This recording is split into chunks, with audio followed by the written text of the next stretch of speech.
તો હેલો ગુજરાત, આજે તારીખ થઈ છે 7/9/2025 અને વાર થઈ છે મિત્રો રવિવાર। તો મિત્રો આજના તાજા હવામાન સમાચારની અંદર વાત કરીશું આજના આ વિડીયોની અંદર। તો મિત્રો વિડીયો નામ સુધી બન્યા રહેજો અને જે વિડીયો ગમે તો વિડીયોને એક લાઈક આપી ચેનલમાં નવા હો તો ચેનલને સબસ્ક્રાઇબ કરવા વિનંતી મિત્રો। તો મિત્રો વાત કરીશું આજના તાજા હવામાન સમાચારની।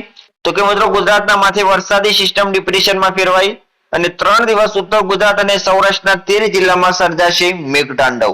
તો કે આ સિસ્ટમનો શિયર ઝોન છે મિત્રો તે અરબ સાગર સુધી લંબાયેલો છે અને આથી અરબ સાગરમાંથી પૂરતો ભેજ મળવાના કારણે આ સિસ્ટમ વધારે મજબૂત બની શકે છે અને 3 દિવસ ભારે વરસાદ પડશે મિત્રો। ગુજરાત પર વરસાદી સિસ્ટમ સક્રિય થવાથી મોટાભાગના જિલ્લાઓમાં મેઘરાજા મન મૂકીને વરસી રહ્યા છે। આજે આખા દિવસ દરમિયાન મિત્રો રાજ્યના 224 તાલુકામાં નોંધપાત્ર વરસાદ વરસ્યો છે, જે પૈકી વલસાડ જિલ્લામાં કપરાડામાં સૌથી વધુ એટલે કે 190 મીમી એટલે કે 7.4 ઇંચ વરસાદ ખાબક્યો છે। એવામાં આગામી દિવસોની અંદર વરસાદનું જોર વધવાની રાજ્યમાં કેટલાક જિલ્લાઓમાં મેઘતાંડવ સ્થિતિ જોવા સર્જાઈ શકે છે મિત્રો। અને આ અંગે જાણીતા હવામાન નિષ્ણાત પરેશભાઈ ગોસ્વામીએ જણાવ્યું કે બંગાળની ખાડી તરફથી જે મિત્રો આવતી સિસ્ટમ છે તે અત્યારે મજબૂત થઈને ડિપ્રેશનમાં ફેરવાઈ ચૂકી છે અને હાલ આ સિસ્ટમ દક્ષિણ રાજસ્થાન અને ઉત્તર ગુજરાતના ભાગો પર સ્થિર થઈ છે અને આ સિસ્ટમનો જે શિયર ઝોન છે મિત્રો તે અરબ સાગર સુધી લંબાયેલો છે। આથી અરબ સાગરમાંથી પૂરતો ભેજ મળવાના કારણે આ સિસ્ટમ વધારે મજબૂત બની શકે છે। આથી આગામી 3 દિવસ એટલે કે 7 થી 9 સપ્ટેમ્બર દરમિયાન ગુજરાતના અલગ અલગ જિલ્લાઓમાં ભારેથી ભારે વરસાદ વરસી શકે છે મિત્રો। તો વાત કરીએ કે ગુજરાતના કયા જિલ્લામાં કેટલો વરસાદ વરસી શકે છે, તો કે 2025 ની અંદર ઉત્તર ગુજરાતમાં એકંદરે નવો વરસાદ નોંધાયો છે। જો કે આગામી 2 દિવસ સુધી ઉત્તર ગુજરાતના મોટાભાગના જિલ્લાઓમાં સાર્વત્રિક 5 થી 10 ઇંચ સુધીનો વરસાદ વરસી શકે છે, જે પૈકી કેટલાક વિસ્તારોમાં 10 ઇંચ કરતા વધુ પણ વરસાદ પડવાની શક્યતા રહેલી છે મિત્રો। કચ્છ જિલ્લામાં પણ આ રાઉન્ડમાં સાર્વત્રિક 2 થી 5 ઇંચ સુધીનો વરસાદ વરસી શકે છે, જે પૈકી રાપર તાલુકામાં વરસાદની તીવ્રતા વધારે રહેશે મિત્રો।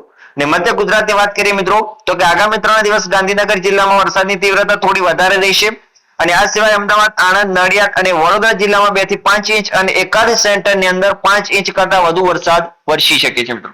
જ્યારે મધ્યપ્રદેશની સરહદે જે અડીને આવેલા જે મહીસાગર છે, પંચમહાલ, દાહોદ, છોટાઉદેપુર જેવા જિલ્લાઓ છે ત્યાં વરસાદની તીવ્રતા ઘટશે મિત્રો।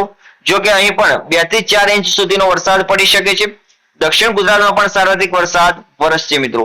જો સૌરાષ્ટ્રની વાત કરીએ મિત્રો, મોરબી, સુરેન્દ્રનગર, રાજકોટ, બોટાદ જેવા જિલ્લાઓમાં 1 થી 3 ઇંચ સુધીનો વરસાદ પડી શકે છે, જ્યારે ભાવનગર, અમરેલી, ગીર સોમનાથ, જુનાગઢ આ 4 જિલ્લાઓમાં મધ્યમથી ભારે એટલે કે 3 થી 5 ઇંચ અને એકાદ સેન્ટરમાં અતિ ભારે 10 ઇંચ સુધી વરસાદની શક્યતા રહેલી છે મિત્રો। અને આ સિવાય દ્વારકા, જામનગર અને પોરબંદર જેવા જિલ્લાઓમાં 3 દિવસ મેઘતાંડવ જેવી સ્થિતિ સર્જાઈ શકે છે મિત્રો। ઉત્તર ગુજરાતની માફક પશ્ચિમ સૌરાષ્ટ્રના આ 13 જિલ્લાઓમાં પણ આગામી 3 દિવસ 10 થી 12 ઇંચ અને કેટલાક સેન્ટરમાં 12 ઇંચ કરતા વધુ વરસાદ વરસી શકે છે મિત્રો।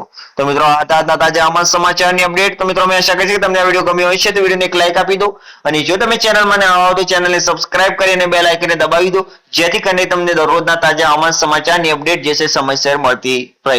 થેન્ક યુ મિત્રો।